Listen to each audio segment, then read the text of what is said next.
À notre correspondant en Algérie, Khaled est en prison depuis plus de 10 mois. Première diffusion ce soir sur TV5 Monde Maghreb-Orient à 19h35, heure d'Alger.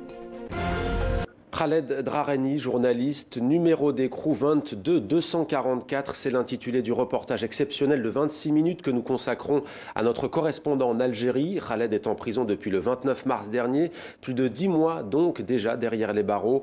Première diffusion ce soir sur TV5 Monde Maghreb-Orient, il sera 19h35 à Alger.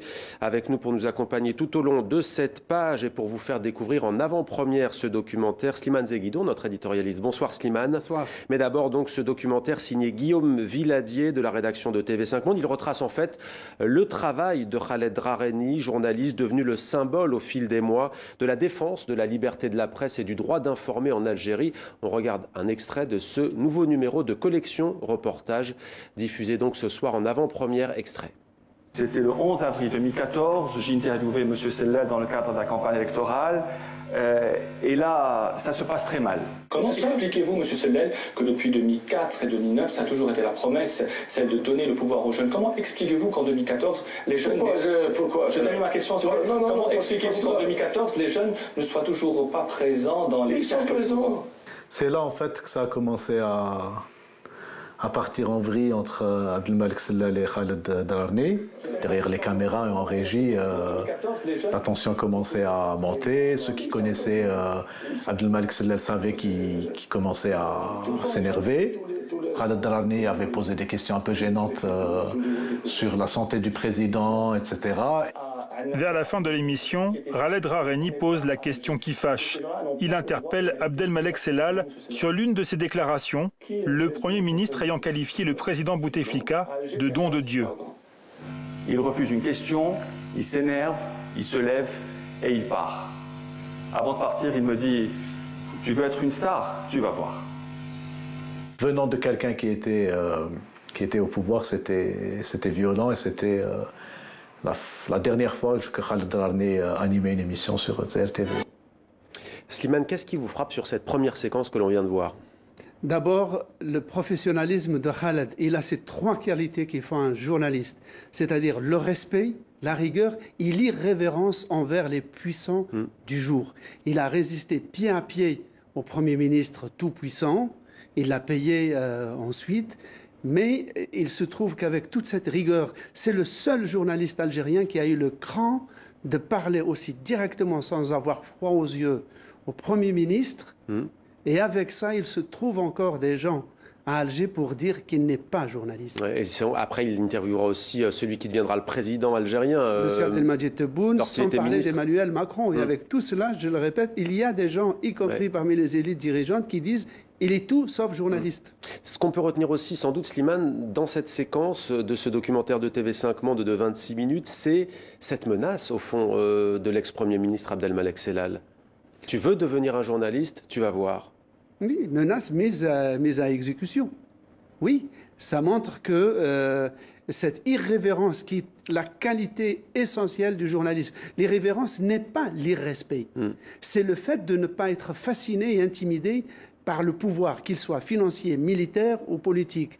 Et donc que le journaliste continue à travailler au corps un homme politique qui est payé pour rendre des comptes, se justifier et s'expliquer. Et Khaled est peut-être le seul journaliste de la télévision algérienne qui a fait ce boulot en prenant tous les risques et en payant la facture. Et là, sur cette séquence, on était avant le mouvement de contestation pacifique, le Hirak. Ça veut dire qu'il était sans doute dans le viseur du système algérien depuis maintenant plusieurs mois, même avant le mouvement. On va maintenant écouter Benjamin Stora, spécialiste de la guerre d'Algérie, historien qui a fait l'actualité ces derniers jours en France pour son rapport sur la mémoire s'agissant de la guerre d'Algérie. L'historien a répondu aux questions de Françoise Joly, notamment sur le sort réservé à Khaled Drareni. Écoutez. En tant que citoyen, oui, pour moi c'est évident. C'est pas possible d'accepter ça, c'est évident. Là, en tant que, j'allais dire, intellectuel, engagé dans les combats pour les droits de l'homme, ça me paraît tout à fait clair.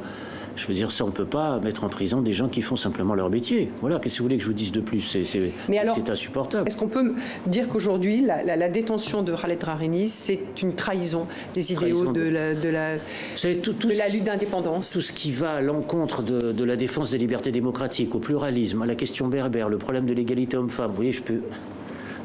comme ça décliner un certain nombre de choses, sont vécues par la société algérienne comme une sorte d'indépendance confisquée.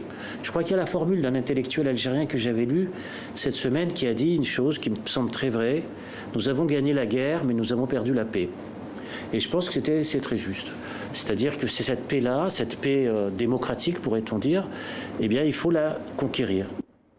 Il faut conquérir la paix et la démocratie. Slimane, une petite réaction?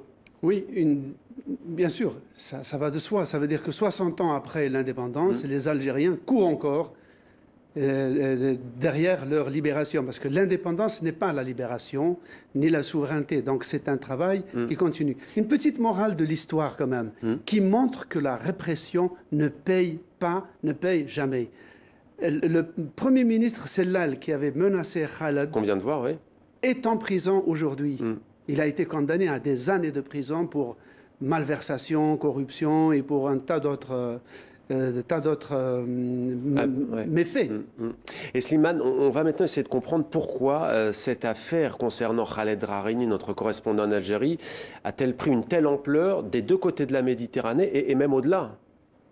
Des deux côtés de la Méditerranée, c'est naturel. Tout ce qui se passe en France a une résonance immédiate en Algérie et vice-versa, parce que l'indépendance a séparé les deux pays, mais elle a reproché plus que jamais les deux sociétés. Et elle a pris une ampleur planétaire, je dirais, à cause de ceux qui ont voulu faire taire Khaled. Ouais. Et c'est le côté pitoyable de cette affaire. Parce que si on la prend sous le rapport cynique, qualité-prix, bénéfice-risque, les bénéfices sont nuls. On voulait faire taire Khaled, on en a fait le journaliste algérien le plus célèbre à travers la planète. Ensuite, voilà un gouvernement qui, et c'est logique, veut réintégrer la scène, l'arène internationale par la grande porte. Et qu'est-ce qu'il fait? Il traîne cette affaire comme un boulet. Elle a un effet calamiteux sur la réputation de l'Algérie. Ouais, et on va voir que Khaled Drareni, lorsque lui était libre, mais que des confrères ou des détenus étaient derrière les barreaux, il se mobilisait. Regardez. En décembre 2019, les Algériens sont appelés à élire un nouveau président. Abdelaziz Bouteflika a finalement été écarté, mais c'est son ancien Premier ministre Abdelmajid Tebboune qui est élu. L'abstention est massive et la contestation ne faiblit pas. Au fil des mois, le climat se tend. L'écho donné au Irak par les journalistes dérange. 3 d'entre eux ont déjà été arrêtés, dont le correspondant d'une chaîne de télé libanaise. Avec ses confrères, Khaled Drareni manifeste. Le but de ce collectif, d'abord, c'est d'exiger la libération de nos 3 confrères emprisonnés, Sofiane Marlakchi, Azeb Chir et Abdelmounji Khalladi. Et le deuxième but, c'est de lever les intimidations, les harcèlements et les menaces contre les journalistes qui soient indépendants ou qui travaillent dans les médias publics ou privés. Certains lui reprochent de sortir de sa neutralité de journaliste. Il s'en explique. Non seulement on doit faire un travail de journaliste, selon la rigueur souhaitée, la déontologie et l'éthique, mais en même temps se battre pour la liberté de la presse et pour la liberté d'expression.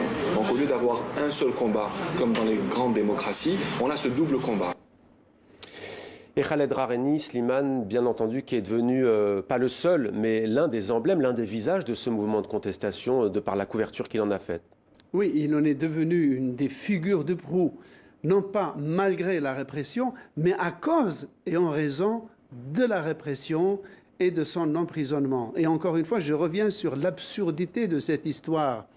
Comment, quand on veut faire taire un journaliste de façon alors qu'il n'a commis aucune infraction patente, on en fait une icône. Et pendant ce temps-là, Slimane, le nouveau président algérien, Tebboune, est absent de l'Algérie, il est malade. Ce qui n'est pas sans rappeler ce qui s'est passé avec Abdelaziz Bouteflika. Oui, alors voilà un pays où le président est malade et absent depuis presque 3 mois. Voilà un pays qui a fait adopter une nouvelle mouture de la Constitution par référendum en novembre dernier, dans laquelle son discours était que cette mouture de la nouvelle Constitution garantissait toutes les libertés, ce qui est le cas sur le papier, et qui 3 mois après démontre presque chaque semaine qu'il n'en respecte ni l'esprit ni la lettre. On se demande si c'est un État bicéphale ou s'il y a deux mains dans une construite d'un côté et l'autre renverse de l'autre. C'est une véritable énigme. Merci beaucoup Slimane pour cet éclairage. Donc, nos pensées donc à Khaled Drareni, emprisonné depuis plus de 10 mois. Ce documentaire, 26 minutes ce soir, à 19h35 heure d'Alger. Dès demain sur la plateforme francophone mondiale TV5 Monde Plus, Khaled Drareni, journaliste numéro d'écrou 22 244. C'est signé Guillaume Villadier. Voilà pour cette première partie.